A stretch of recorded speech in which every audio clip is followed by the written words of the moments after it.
많은 사람들이 성형을 합니다. 여기 고치고 저기 고치고 성형을 하죠. 그런데 최고의 성형은 다이어트라고 합니다. 살을 빼는 것이. 예, 저도 살을 빼는 거에 관심이 많습니다. 관심만 많습니다. 행하지를 못하죠. 근데 다이어트를 하면서 제일 중요한 것은 운동과 식단 조절입니다. 참 둘 다 힘들죠. 운동도 시간 내서 해야 되고 먹고 싶은 것도 참아야 되고 어느 시간이 지나면 또 먹지 말아야 되고. 그래서 그것이 힘드니까 사람들이 무엇을 사용하냐면 보조약을 이것저것 먹습니다. 백날 먹어봐야 식단 조절 안 하고 운동 안 하면 허탕입니다. 설사 잠깐 몸무게가 감량이 되었다 할지라도 또 시간이 지나면 요요 현상처럼 또 찌게 되어 있습니다. 먹고 싶을 것을 참고 운동하기 싫어도 운동을 해야 됩니다. 빼야 된다는 거예요. 먹는 것이 아니라 빼야 되는 거예요. 약도 먹는 것이 아니라 빼야 되는 거예요. 그리고 내가 가지고 있는 잘못된 식습관과 생활습관을 하나씩 정리를 해야 돼요. 내 몸에 그것이 개혁입니다.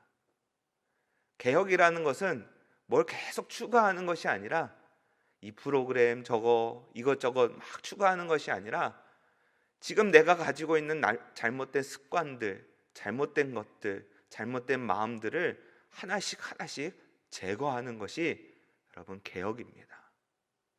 그러기에 개혁은 좋아 보이지만, 말은 좋아 보이지만 아픕니다. 힘듭니다. 괴롭습니다. 우리 인간의 속성은 개혁해야지, 뭔가 좀 바뀌어야지 말은 하지만 구관이 명관이라고. 옛것이 그렇게 좋습니다. 왜냐하면 그게 편하기 때문입니다. 불편하지 않기 때문입니다. 왜 신발이 낡아도 계속 그 신발을 신고 다닐까요? 새 신발을 사놔도 옛날 신발을 신습니다.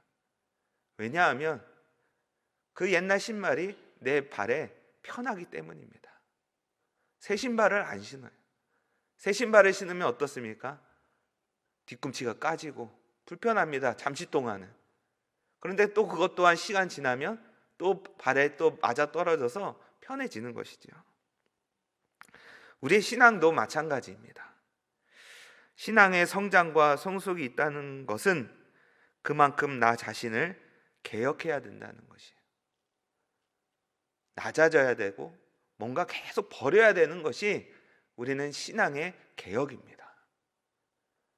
어떤 세미나 어떤 프로그램을 계속 도입하는 것이 아니라 내 자신을 비우고 버리고 깎아내고 해야 되는 것이 개혁이라는 것이에요. 무슨 프로그램에 참여하고 행사에 참여했다고 해서 개혁되는 것이 아닙니다. 오히려 그러한 것들을 참석함으로 내 머리만 커지는 것이. 그리고 교만한 마음이 저거 저번에 들었던 말씀이다. 저거 저번에 했던 건데 하면서 내 마음만 교만해집니다. 많이 안다고 해서 마음이 넓어지는 것은 또한 아닙니다. 온유해지는 것도 아닙니다. 역대하, 역대상, 열왕기하, 열왕기상 이 책들의 내용을 보면 제목 그대로 이스라엘의 왕들의 역사에 대해서 기술하고 있습니다. 말씀하고 있습니다. 많은 왕들이 나옵니다. 이스라엘의 왕들의 모습을 보여줍니다. 그런데 여러분 자세히 읽다 보면은 다른 나라 왕들과는 사뭇 다릅니다. 여러분 다른 나라들의 왕들의 어떤 그 평가의 기준이 무엇이냐? 얼마나 경제를 부강하게 했는가? 또 국방을 탄탄히 했는가? 그리고 복지를 얼마나 잘 베풀었는가? 그것을 못하는 왕은 나쁜 왕이고 악한 왕이고, 그것을 잘한 왕은 유능한 왕이고 사람들한테 인정받는 왕입니다.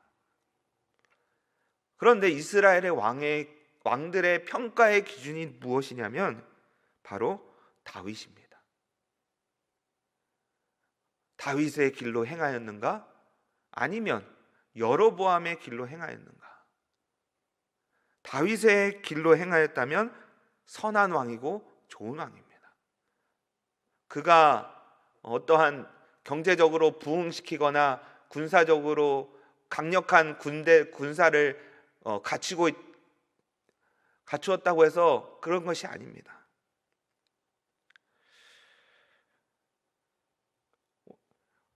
오늘 우리가 읽은 역대하 14장 2절을 왕상 열왕기상 15장 11절에 이렇게 말씀하고 있습니다. 아사가 그의 조상 다윗같이 여호와 보시기에 정직하게 행하여.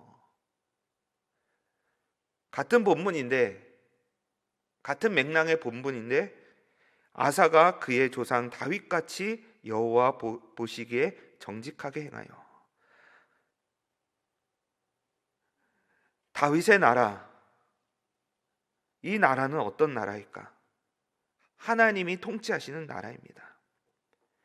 이 구절을 오늘 우리가 읽은 구절에 이렇게 표현하고 있죠. 역대하 14장 2절에 아사가 그의 하나님 여호와 보시기에 성과 정의를 행하여.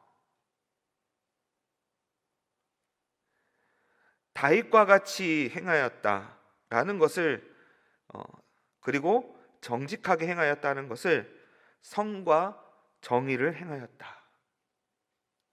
다윗의 그 통치는 선이었고 정의였다는 것입니다. 다윗의 나라를 보면 그 구성원들, 내각을 구성한 사람들을 보게 되면 이스라엘 사람만 있지 않았어요. 다윗의 그 내각들을 보면 이방 사람도 포함이 되어 있어요. 그 대표적인 사람이 햇사람 우리아입니다.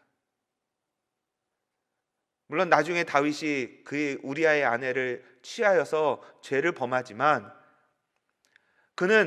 우리아는 다윗에게 충직한, 그리고 나라에 충직한 군인이었고 신하였습니다. 성과 정의를 행했다고 말씀하고 있습니다. 차별 없이 이스라엘 사람 아니라고 무시하거나 천대하거나 차별하지 않는 다윗의 모습을 보게 됩니다.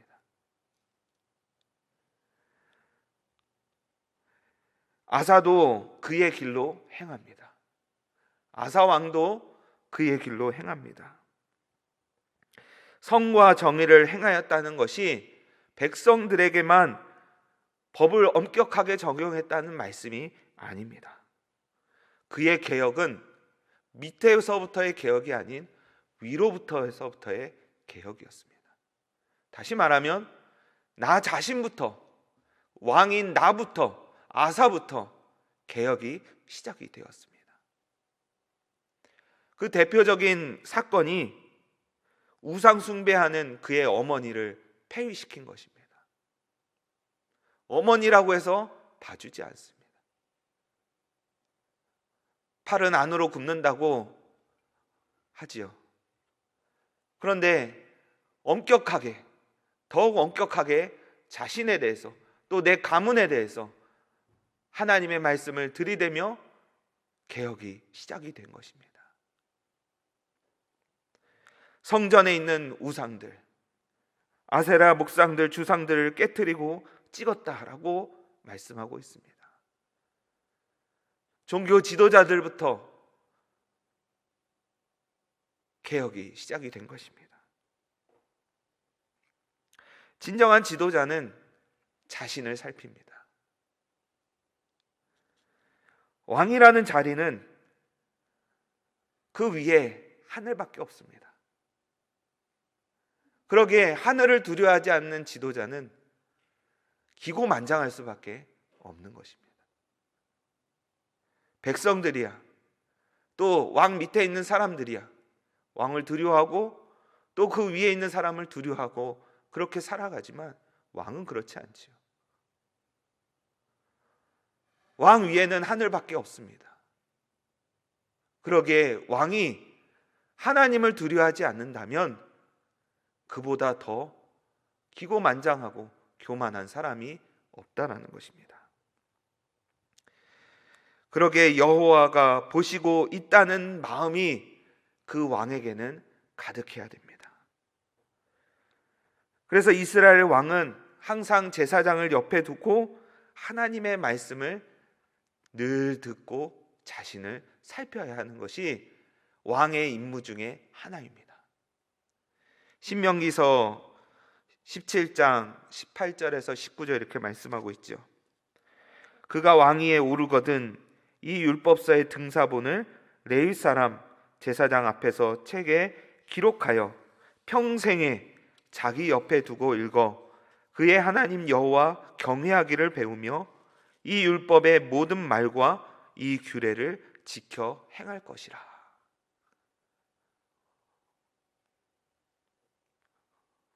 평생에 자기 옆에 두고 읽어 그의 하나님 여호와 경외하기를 배우라는 것이. 이게 왕이 해야 될 일이에요. 하나님을 경외하지 않는 왕은 아무리 나라를 부강하게 만들고 경제를 일으키고 군사력을 강화시킨다고 할지라도 실패한 왕이라는 것이. 아사는 그래서 선지자의 말도 잘 듣습니다. 역대하 15장 8절에 이렇게 말씀하고 있죠. 아사가 이 말 곧 선지자 오뎃의 예언을 듣고, 선지자의 오뎃의 예언을 들었다. 하나님의 말씀을 들었다는 것입니다. 하나님이 맡겨주신 그 말씀을 들었다는 것입니다. 어떤 말씀이냐? 하나님의 말씀대로 살아라. 그를 경외하라. 다윗도 여러분 하나님이 보내신 선지자의 말을 잘 들었습니다. 우리아에게 범한 죄에 대해서 나단이 책망할 때 그는 그 앞에서 바로 꼬꾸라지고 회개하였습니다. 저 같으면 지도새도 모르게 나단을 죽였을지도 모릅니다. 나단만 죽이면 됩니다. 묻어집니다. 근시안적으로 그렇게 생각하겠죠. 이 나단만 죽이면 해결될 문제다. 나단만 선지자인가요? 아닙니다. 하나님께서는 또 다른 선지자를 보내실 것입니다. 다윗은 자기의 권력을 남용하지 않습니다. 또 남용했다가 하나님 앞에 큰 코 다치죠.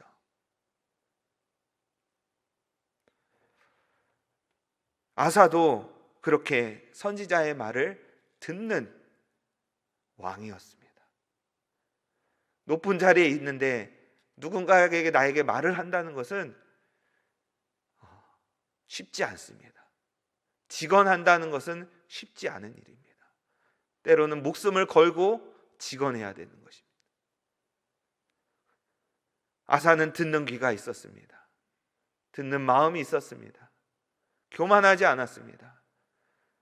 이 오뎃의 말씀을 하나님의 말씀으로 들었습니다. 이것이 왕의 모습입니다. 운동 경기가 여러분 끝나면 진 팀이든 이긴 팀이든 감독과 선수가 인터뷰를 합니다. 진 팀의 인터뷰를 모습 보게 되면 제일 꼴보기어린 감독이 있습니다. 그게 누구냐면은 선수 탓하는 감독입니다. 선수들이 누가 못해서 누가 골을 못 넣어서 우리 편이 졌다. 물론 선수들이 못해서 진 경기입니다. 그러나 그 선수를 통솔하고 작전을 내는 것은 감독이 해야 될 일입니다. 감독은 이렇게 말해야 될지도 모릅니다. 선수들은 열심히 최선을 다해 잘해 주었습니다. 내 작전이 실패한 것입니다. 그렇게 선수들을 감싸고 자신의 잘못을 인정한다면 진 감독이라 할지라도 존경을 받고 그의 리더십은 세워질 것입니다. 그리고 똑같은 것을 반복하지 않을 것입니다. 아사가 선지자 오뎃의 말씀을 듣고 힘을 더욱 얻어 개혁에 힘씁니다. 오뎃이 이런 말을 한 이유가 있을 것입니다. 개혁이 순조롭지 않았을 것입니다. 성경엔 비록 나와 있지는 않지만 오뎃의 말씀을 유니 살펴보면 강하게 하라는 거예요. 마음을 강하게 하고 담대하라는 것이에요. 그리고 하나님의 말씀을 가지고 굳건하게 나아가라는 것입니다. 성과 정의를 행하는데 왜 불편한 것이 없겠습니까? 여러분, 바른 말 하는 사람을 좋아합니까? 아니면 나에게 듣기에 좋은 말을 하는 사람을 더 좋아합니까? 우리는 바른 말 하는 사람 별로 달갑게 여기지 않습니다. 너나 잘 믿고 너나 잘해, 그렇게 말을 하겠죠. 그러니까 이것이 조언인가 참견인가를 우리는 구별해야 되는 것이.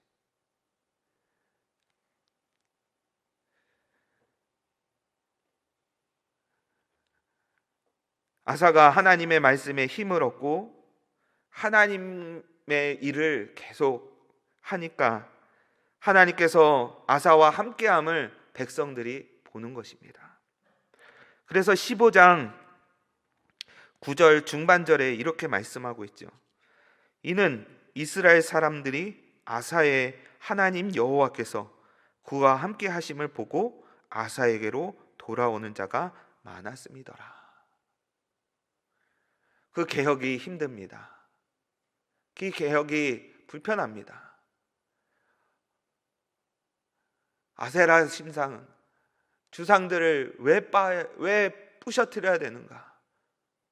아니, 그것들도 우리에게 풍요를 주고 어떤 번영을 주는 그러한 신들인데,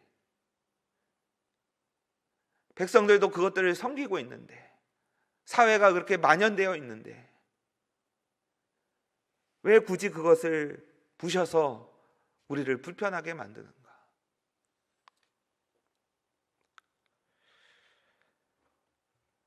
그러나 그 아사는 그러한 불편한 가운데서 묵묵히 하나님의 그 사역을 감당합니다. 시간이 지나자 사람들은 알게 됩니다. 하나님이 우리 왕과 함께 하시구나. 그리고 하나 둘씩 사람들이 모이기 시작합니다. 힘이 생기기 시작합니다. 오늘날의 권위는 자리에서 만들어지지 않습니다. 자리에 앉았다고 다 인정해주지 않습니다. 그 자리에 걸맞는 겸손함과 온유함이 따라줘야 사람들은 인정합니다.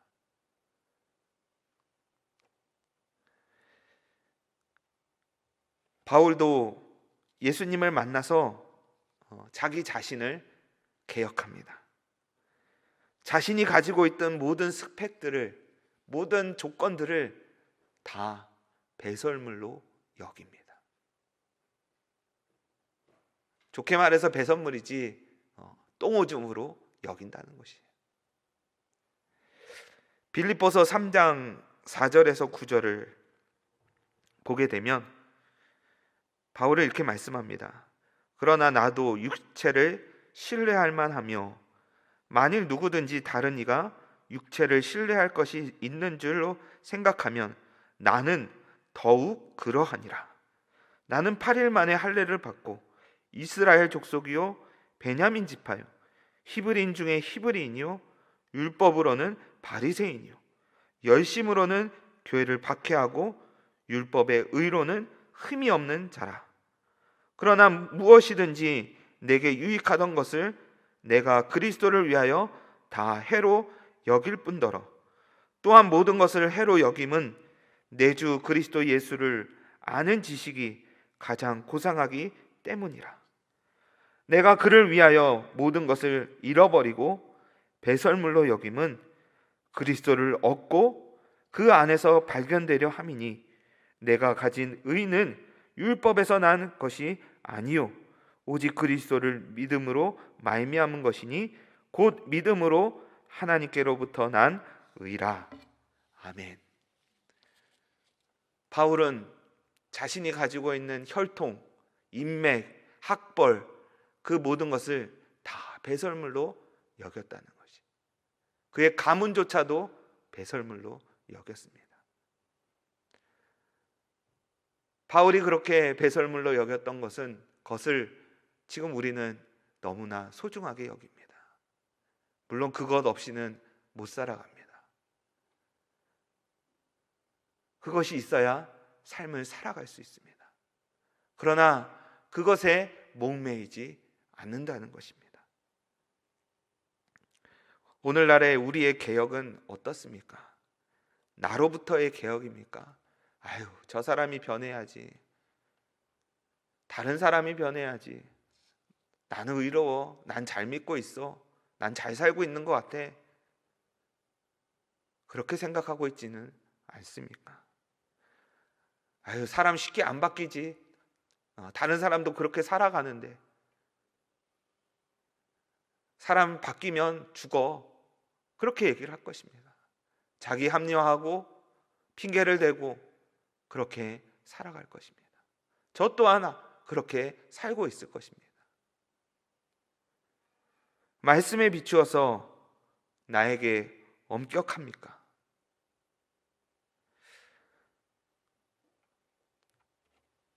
그것을 지키면서 우리는 개혁을 외치고 있습니까? 우리 모두 다 누구에나 다 자기의 의로움이 있습니다. 없는 것 같죠? 다 있습니다. 여러분 뉴스를 보면서 어떻게 저런 사건이 있을 수 있어? 어떻게 저런 사람이 저런 행동을 할 수 있어? 그렇게 생각할 때가 많지요. 우리는 뉴스에만 안 나왔지 우리도 똑같은 인간이라는 것이에요. 내가 쌓은 의보다 누구에게나 다 있습니다. 그런데 그 의보다 그리스도의 의가 더 소중하게 여겨지는가? 그리스도의 낮아지심과 그리스도의 온유하심과 겸손함이 더 소중하게 여겨지는가? 구원받은 신자라고 자기 의가 없겠습니까? 다 있습니다. 그러나 그 의보다 예수 그리스도께서 십자가에서 이루어 놓으신 그 의를 더 사모하고 있는가가 중요하다는 것입니다. 이러한 개혁은 아픔이 있고 불편함이 있습니다. 그러나 그것을 이길 수 있는 힘은 그리스도의 의를 힘는 것입니다. 나 같은 죄인을 살리신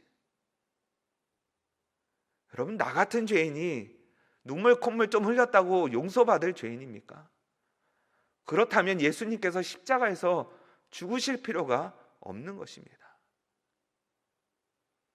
나 같은 죄인은 십자가에서 죽어 마땅한 죄인입니다. 허물과 죄로 죽은 죄인입니다. 우리는 그 은혜를 너무나 쉽게 생각합니다. 내 안에 주상이 있습니다. 아세라 신상이 있습니다.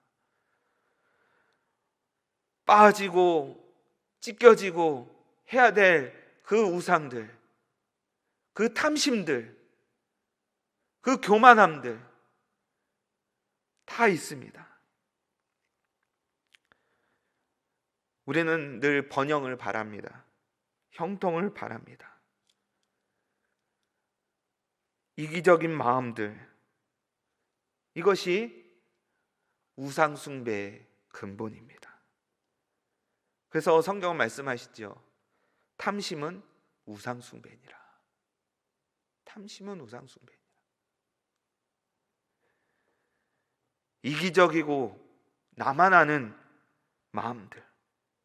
그런데 여러분, 십자가는 자신을 부인하는 것입니다. 그리고 예수의 정신으로 사는 것입니다. 십자가만 걸어놓을 것이 아니라 십자가를 마음에 새기고 십자가의 정신으로 성과 정의를 행하며 하나님 보시기에 하나님 앞에 선자로 살아가는 우리가 모두가 되기를 하나님은 원하십니다.